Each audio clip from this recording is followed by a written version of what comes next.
এইটো কাৰণে একত্ৰিত হ'ব লাগে যে এইখন অসমত ক'ৰবাত আজি আমি নিজে আলহী যেন অনুভৱ হৈছে নেকি বাৰু? এইখন অসম কাৰো পৈতৃক সম্পত্তি নহয়। এইখন অসম কোনো মালিকাধীন কোনোবা মালিকী স্বত্বই চলাই থকা অসম নহয়। এইখন অসম নানা জাতি উপজাতি ৰহণীয়া কৃষ্টি আৰু সেইখন অসমেই হৈছে বাৰে ৰহণীয়া কৃষ্টিয়ে সকলো জনগোষ্ঠীক লৈ চলা অসম। এইখন অসমক একেবাৰে মালিক যেন ভাবি কেইজনমান বিশেষ ব্যক্তিয়ে এইখন অসমৰ অসম বুলি ভাবিছে। কিন্তু যদি ভাবিছে সেই কেইজন ব্যক্তিক কৈছো, যদি অসমখন কোনোবাই নিজেই কেৱল কেইজনমান বিশেষ ব্যক্তিয়ে মালিক বুলি ভাবিছে, তেন্তে সেই কেইজন ব্যক্তিয়ে মূৰ্খৰ স্বৰ্গত বাস কৰিছে বুলি মই ক'ব লাগিব। যে এইখন অসমত আমি আলহী নহয়, এইখন অসমত আমি আলহী নহয়। মোৰ পূৰ্বজৰ এইখন অসমত তেজ আছে।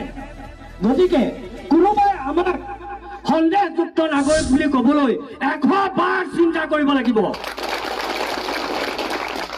কোনোবাই কেৱল আলী হুছেইন আহমেদ দেখিলে যদি কোনোবাই সন্দেহযুক্ত বুলি ভাবে, সি জানি লওক এইখন অসমৰ তুমি মালিক নহয়। তোমাৰ যিমান অধিকাৰ অসমত আমাৰো সিমান অধিকাৰ আছে। আজি বিভিন্ন সময়ত আজি অলপ দিনৰ পৰা এই যিটো এটা পৰিৱেশ সৃষ্টি কৰিবলৈ লোৱা হৈছে, এই যিটো পৰিৱেশ বৰ্তমান একাংশ ব্যক্তিক সন্দেহযুক্ত বুলি যি কৈ থকা হৈছে, এটা টেগ লগোৱা হৈছে, এইটো কিন্তু বেছি দিনৰ কথা নহয়। একো এই কথাটো বেছি দিনৰ কথা নহয়। এই কথাটো 2014 চনৰ পাছৰ পৰা আৰম্ভ হোৱা এখন নাটক, আৰু এই নাটকৰ জবনিকা কিন্তু আমি পেলাম। এই নাটকৰ জবনিকা একাংশ ব্যক্তিয়ে একাংশ দল সংগঠনে কৰিছে, কিন্তু এই নাটকৰ জবনিকা পেলাব বাঘ সেনা অসমে। আজি আমি প্ৰতিশ্ৰুতিবদ্ধ। আজি এই বাঘ সেনা অসমৰ মঞ্চত থিয় হৈ মই ইউনুছ তামুলী প্ৰতিশ্ৰুতিবদ্ধ যে অসমত কোনো ব্যক্তিয়ে বিনা কাৰণত বিনা প্ৰমাণত যদি কোনো বুলি কয়, প্ৰথমে ইউনুছ তামুলীয়ে সেইসকল ব্যক্তিৰ সন্মুখত ঢাল হৈ থিয় দিব। আৰু এইটো কোৱা কথা নহয়, এইটো কৰি দেখুৱাইছো আৰু কৰি যাম। তাৰ কাৰণে আপোনালোকৰ সহায় সহযোগিতা মোক লাগিব। সহায় সহযোগিতা আপোনালোকে কৰিবনে? তো সহায় সহযোগিতা কৰিব লাগিব।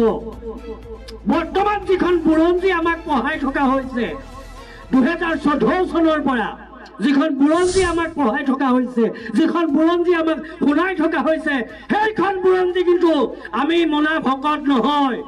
সেই বুৰঞ্জীখন আমি নামানো। সেইখন বুৰঞ্জী মানিম যিখন বুৰঞ্জী 2014 চনৰ আগতে আছিল। সেইখন বুৰঞ্জীত প্ৰত্যেকজন অসমীয়াই প্ৰত্যেকজন অসমৰ প্ৰতিজন ব্যক্তিৰ পূৰ্বপুৰুষৰ তেজ য'ত লিখা আছিল, সেইখন বুৰঞ্জীহে আমি মানিম।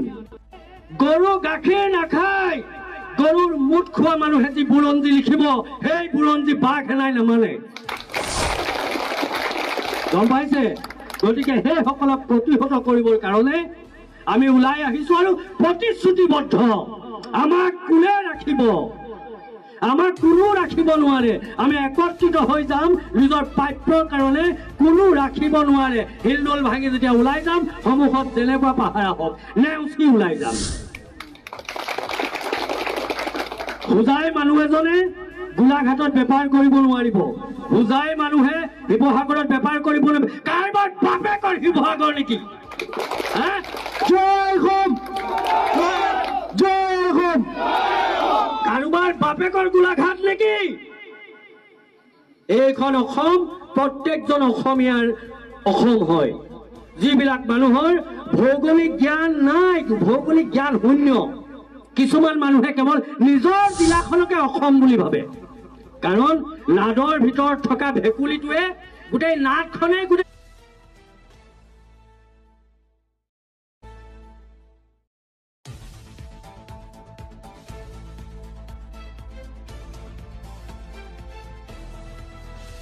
পৃথিৱী বুলি ভাবে। আৰু এইটোৱে দুৰ্দশা। এইটোৱে এই অসমত আমি জীয়াই থাকিম সগৌৰৱেৰে, মূৰ দাঙি জীয়াই থাকিম।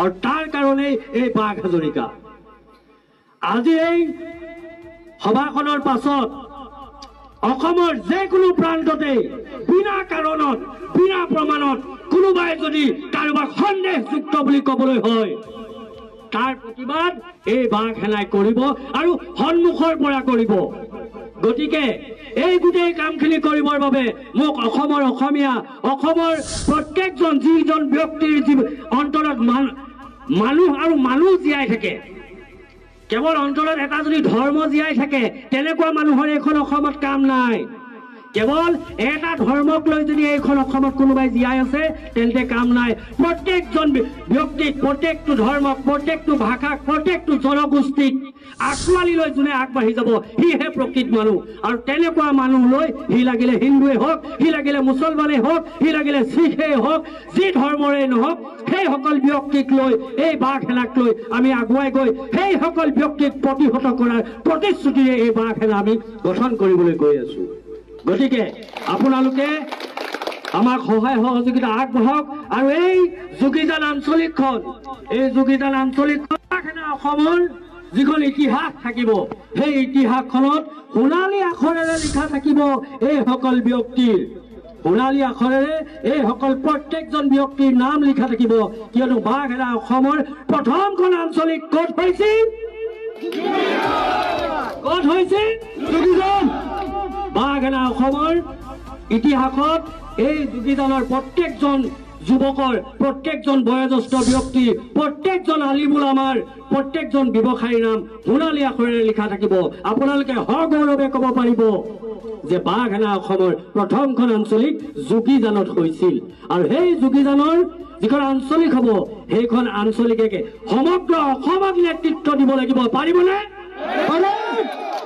নিশ্চয় আপোনালোকে পাৰিব আৰু সেই উদ্যমেৰে ওলাই আহিছে আশা কৰো আজি যিখন ইয়াতে যোগীজান আঞ্চলিক গঠন হ'ব সেই যোগীজান আঞ্চলিকখনত এনেকুৱা এজন ব্যক্তি আপোনালোকে সিলেক্ট কৰি দিয়ক এনেকুৱা ব্যক্তি সিলেক্ট কৰি দিয়ক যাতে কাইলৈ সন্মুখৰ পৰা যেনেকুৱাই শত্ৰু আহক এই বুকু খুলি সন্মুখত যাতে থিয় দিব পাৰিব কোন আছো এনেকৈ ক'ব পৰা যিটো সমিতি গঠন হ'ব তেনেকুৱা ব্যক্তি আপোনালোকৰ মাজৰ পৰা বাছনি কৰি দিয়ক যাতে এইসকল ব্যক্তিক লৈ এই যিসকল উদণ্ড